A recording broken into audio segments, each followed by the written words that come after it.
Assalamualaikum warahmatullahi wabarakatuh. Salam sejahtera bagi kita semua. Om Swastiastu, Namo Buddhaya, salam kebajikan. Bersama saya, Juna Sinik Channel, kita merdeka belajar tak bersekat ruang dan waktu. Untukmu, Indonesiaku. Jangan lupa like, subscribe, dan bunyikan lonceng. Kali ini kita jumpa di mata kuliah statistik probabilitas di pertemuan yang keempat. Kita akan bahas variabel kontinu dan fungsi probabilitas. Ini adalah referensi yang saya gunakan. Fungsi probabilitas dengan variabel kontinu, di sini ada distribusi normal, ada distribusi T, kemudian ada Q kuadrat, kemudian yang terakhir adalah distribusi L. Oke, sekarang kita bahas satu-satu untuk distribusi normal dulu, atau disebut dengan Gauss ya, sesuai dengan penemunya. Ini seperti ini bentuknya, Anda lihat seperti genta, seperti ini ya.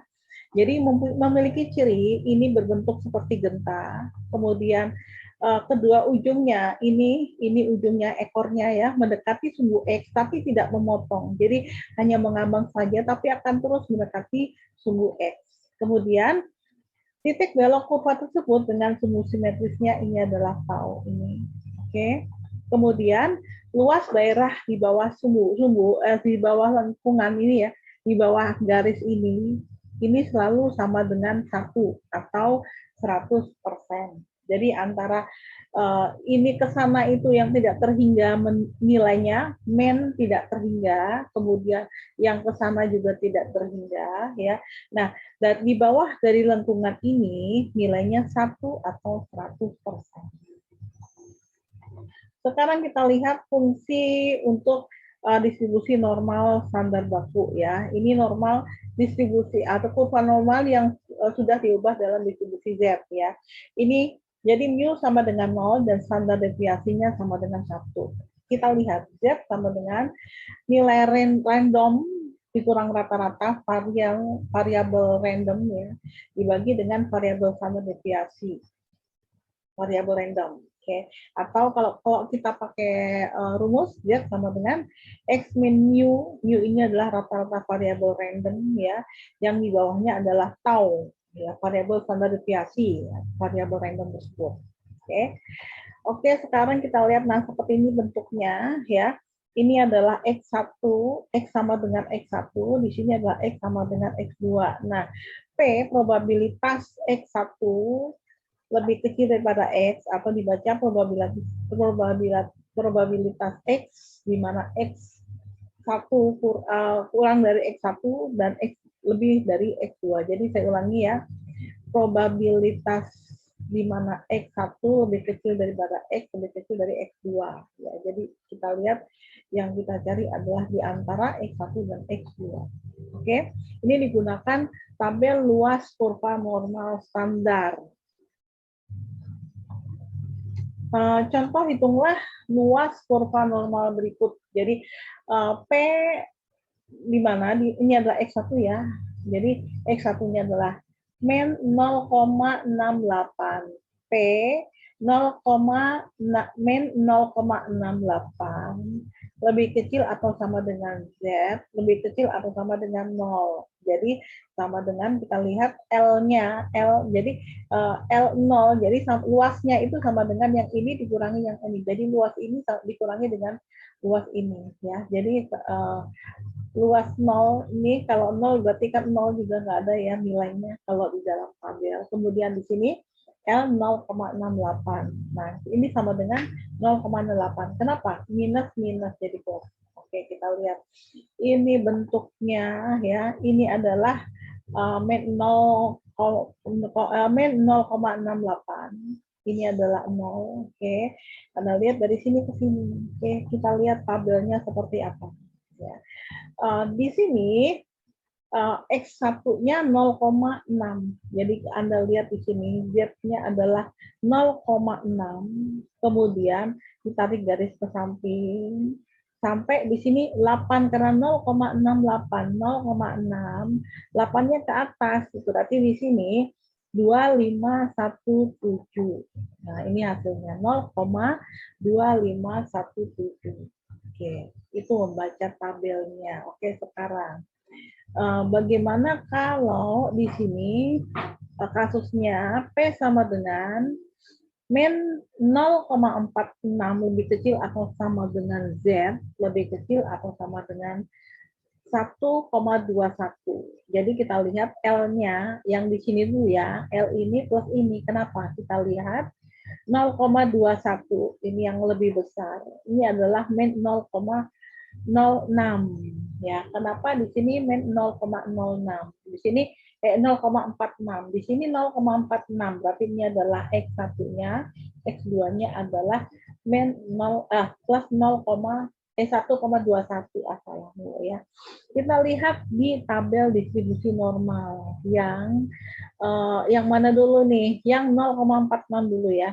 0,4 sampai di sini ada 0,6 ya, 0,06.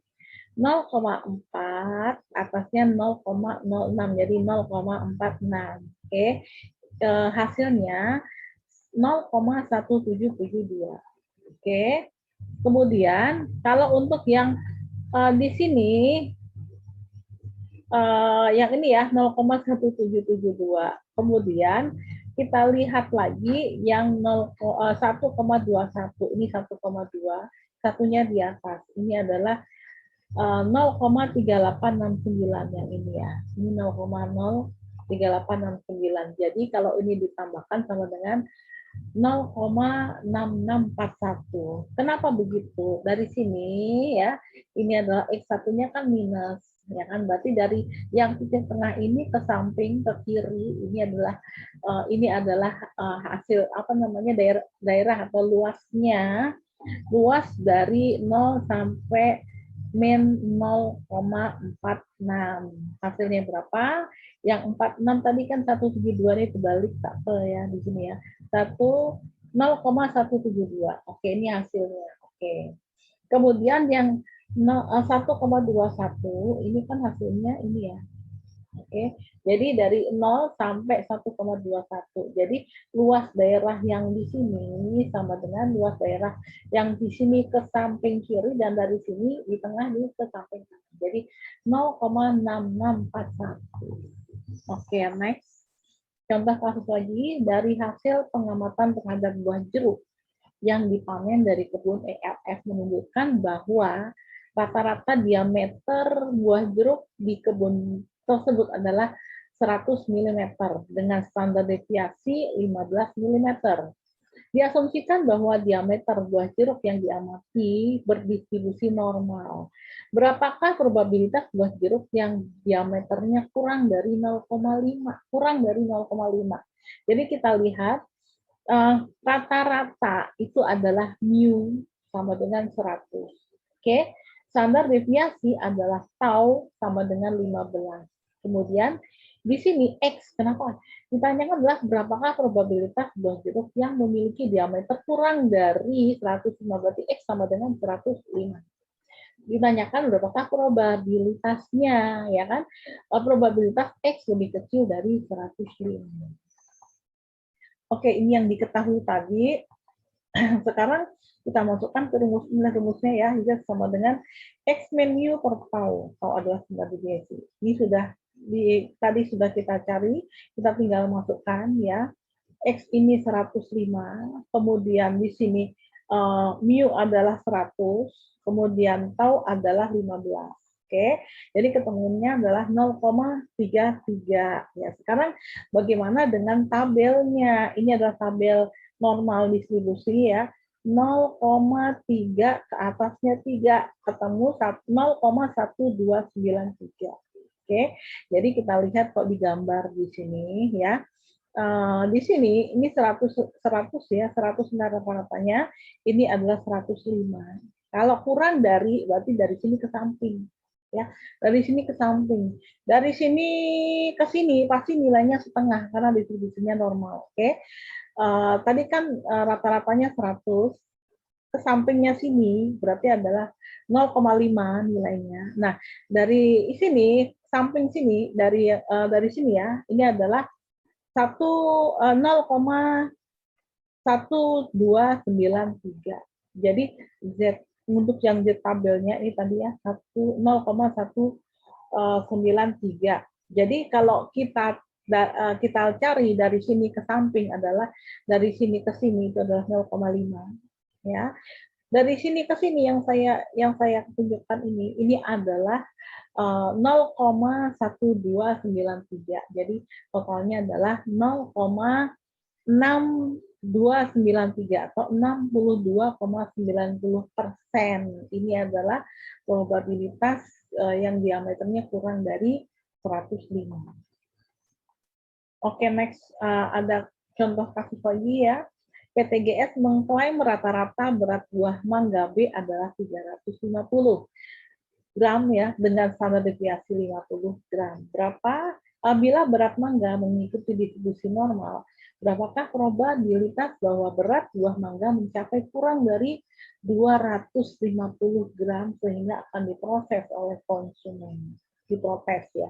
Jadi ini kalau di sebuah perusahaan ini untuk kalau apa namanya kemungkinan probabilitas diprotes berapa? Karena kurang dari 250 gram. Diketahui di sini mu rata-rata beratnya kan 350 ya kan? Standar deviasi tau 50. Beratnya di sini, nah di sini mengikuti distribusi normal. Nah, kita lihat X-nya ini adalah 250. Berapakah P di mana X kurang dari 250 gram? Oke. Nah, ini yang diketahui yang tadi ya, kita masukkan dalam rumus ya. Rumus ini kita masukkan di sini Z sama dengan 250. 250 itu adalah X-nya, kemudian mu-nya adalah 350, berarti min 100 ya, dibagi dengan tau-nya adalah 50, jadi ada min 2. Kita lihat, hitung sama dengan min 2, kita lihat lagi, 2,00 ada 0,4772. Ya, jadi Z tabelnya ada 0,4772. Oke, kita lihat ini adalah gambarnya. Ini 4772, 0,4773 ini mungkin kalau apa namanya dibulatkan ya ini sebenarnya ya. Kemudian Z tabel sama dengan dari sini ke sini kan 0,5 ya kan, dikurangi dengan dari sini ke sini ya. Ini dari sini saya ulangi, ini ke tengah dikurangi dari sini ke sini ya. Yang dicari adalah yang ini. Kenapa? Jadi hasilnya adalah setengah itu dari sini semuanya dikurangi yang di sini 0,4773 per 2 ini tergantung dari pembulatannya saja sebenarnya. Jadi sama dengan ketemunya adalah 0,0228 atau kalau pakai persentase berarti ada 2,28%. Sedikit ya probabilitas diprotesnya. Selanjutnya, bagaimana kalau distribusi Q kuadrat ya, Q square ya, atau Q square ya. Nah, seperti ini bentuknya seperti ini ya. Oke, kita lihat jika X berdistribusi di sini X kuadrat sama dengan P ya.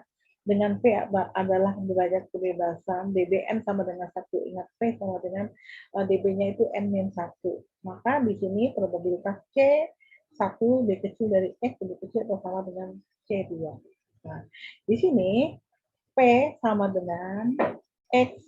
X ini pasti lebih besar atau sama dengan C, dikurangi dengan P di mana X lebih besar atau sama dengan C2. Oke, kita lihat di mana C1 lebih kecil daripada C2. Kita lihat jika X merupakan variabel random memiliki Q kuadrat. Variabel random yang memiliki Q kuadrat, di mana P sama dengan, ini sudah diketahui, jadi bukan N lagi, tapi P, ya, sama dengan 10. Maka P antara, di sini kan, ini yang X1, ini X2, ya, berarti 3,25, ya, lebih kecil dari 20, lebih kecil atau sama dari 20,5. Kita lihat untuk yang P10, berarti yang ini P10, oke. Dari V10 ini kita tarik garis ke samping, dicari di mana yang 3,25. Ini 3,25 kan. Nah, ternyata ada di sini, kita tarik garis ke atas. Ternyata hasilnya adalah 0,975. Ya, ini 0,975. Oke, sekarang ini kan 0,975. Nah, sekarang untuk yang distribusi, untuk yang ini, Q kuadrat yang 20,5 ya. Tapi kita lihat tetap P-nya adalah 10 terus ya di sini sampai di sini nemu yang mendekati. Kalau nggak ada berarti yang mendekati. Nggak mungkin 18, pasti di sini 20. 20,48 kok dibuatkan 20,5 ya. Tarik garis ke atas, isinya adalah 0,025. Ini isinya. Jadi kita lihat 0,975 dikurang 0,025. Jadi sama dengan 0,50. Jadi inilah hasilnya. Jadi P antara 3,25 dengan 20,25 adalah 0,950. Selanjutnya, jika X berdistribusi Q kuadrat dengan P10, berapakah P di mana X kuadrat lebih besar daripada 4,87. Kita lihat di sini V-nya 10. Nah, kita cari yang 4,87 ini berarti ke atas. Ya, tarik garis ke atas. Inilah hasilnya 0,900. Oke, next. Untuk tabel distribusi F bagaimana? Misalnya diketahui V sama dengan 20, V1 ya, V2-nya 15, dan alfa sama dengan 0,05. Tentukan F 0,05, berarti ini adalah alfanya ya. V1 20, V2 15. Nah, kita lihat di sini yang kita lihat yang mendatar adalah 20 dulu ya. Di sini ya mendatar ya. Kemudian yang menurun yang di bawah ini adalah 15. Ini adalah V1 itu yang mendatar, V2 berarti yang menurun ya. Kita tarik garis ke samping kanan ya. Kemudian dari yang 20 juga ke bawah. Jadi ketemunya adalah 2,33. Oke, paham ya? Kayaknya jelas banget ya. Sekali lagi jangan terbalik. Yang mendatar dulu itu V1, yang menurun adalah V2. Kita tarik garis di sini ketemunya 2,33. Oke, next. Nah, distribusi F, kita lihat. Sebuah sampel terdiri dari 25 siswa, berarti N1 ini 25 ya. Kalau N1 25, maka V1 sama dengan N-1 yaitu 24. Dan 15 siswi dipilih secara random. Oke, berarti di sini N2 sama dengan 15. Yang dipilihnya itulah N2 ya. Kalau N2 sama dengan 15, maka V2 sama dengan N-1 sama dengan 14. Oke. Taraf nyata 0,02. Kita lihat alfanya 0,02. Jadi alfa per 2. Yang kita cari adalah alfa per 2. Karena apa yang ditanyakan adalah alfa per 2. Ini adalah tingkat derajat kepercayaannya 0,02. Berarti di sini kalau alfa per 2 adalah 0,01 ini ya. Oh, sebentar. Ini bukan 0, mana tadi ya? Bukan, ini kebanyakan. Nah, seperti ini. Oke, kita besarkan lagi. Oke, ini sudah ketemu. Nah, berapakah F alfa per 2? Berarti F 0,01 dari V1 adalah 24, V2 14. Kita lihat ya. Ini garis ini abaikan ya. Nah, ini yang mendatar adalah 24 di sini. Yang menurun di sini ada 14. Kita tarik garis ke kanan, ini kita tarik garis ke bawah. Isinya 3,43, berarti untuk F alfa, 2, alfa per 2, jadi F 0,01 untuk 24 V1 dan 14 V2 adalah 3,43. Oke, simpel ya. Oke, next. Kita lihat untuk distribusi T. Ini rumusnya ya, rumusnya seperti ini ya. Ini merupakan nilai sebuah peubah T yang mempunyai distribusi T dengan V sama dengan N-1 derajat bebas. Nah, ini adalah bentuknya bila sampel randomnya kecil. Jadi kalau misalnya Anda ingin melakukan penelitian di mana sampel randomnya kecil, ya sebaiknya kita menggunakan distribusi T. Kemudian bentuk ukuran T akan menyerupai gentak seperti ini ya, berbentuk mirip seperti kurva normal ya, tapi apabila sampel yang diambil sebesar 30. Oke, next. Contoh jika N sama dengan 3 dan batas keyakinan atas sebesar 0,025, tentukan T 0,025. Beberapa tabelnya, oke. N3 berarti V-nya sama dengan N-1, berarti sama dengan 2. Kita lihat di tabel distribusi T di sini, kan tadi V-nya sudah ketemu 2, berarti di sini V2, kita tarik garis ke kanan, kemudian di sini ada T sama dengan, kenapa di sini 4,3,3. Kita lihat T-nya adalah 0,25.